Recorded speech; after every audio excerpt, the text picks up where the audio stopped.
What is up, guys? It's your boy Falcon back again, and today we are working on a Jeep Wrangler.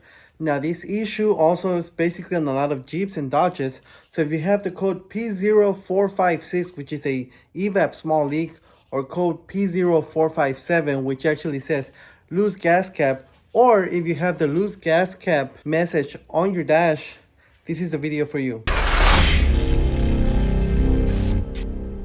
Now, I've encountered this issue a lot of times, and 9 times out of 10 is this particular, what they call a leak detection pump, or whenever you go order it, they also have another name for it, which is evaporative system integrity module, or a leak detection pump, like I said. But 9 times out of 10 is actually this was going on with your system. Yes, you could also have a bad fuel cap.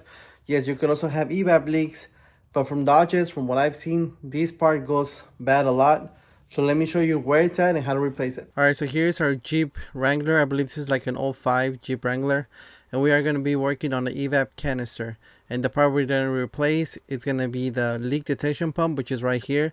Which is Mopar. That's a part number right there. So if you guys want to order it, go to the dealership. The biggest issue we're going to have is finding the evap canister. Once we find it, we just have one connector and one breather hose that we're going to disconnect. And this right here is the leak detection pump. After we pull it out, it just has that tab on the bottom. You pull it back and you turn it counterclockwise and you pull it off. That's it. And then it also comes with a gasket. We need to make sure that we remove it and replace it. Now, when you buy the leak detection pump, it usually doesn't come with a gasket, so you need to order it separately. This is the part number right here for the gasket. Like I said, it doesn't come with it. And then when we put it back, we got to make sure that we put the gasket on first. Make sure that you put it on right. We put the leak detection pump on.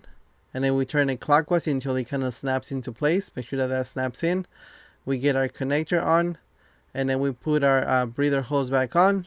And then all we got to do is clear the check engine light for this issue. Test drive and you're done. Alright, guys, I really hope you found this video helpful and informational. Don't forget to thumbs up, subscribe, hit that bell for me, share the channel. I will catch you guys in the next video. Thank you for watching. You guys have yourselves a great day.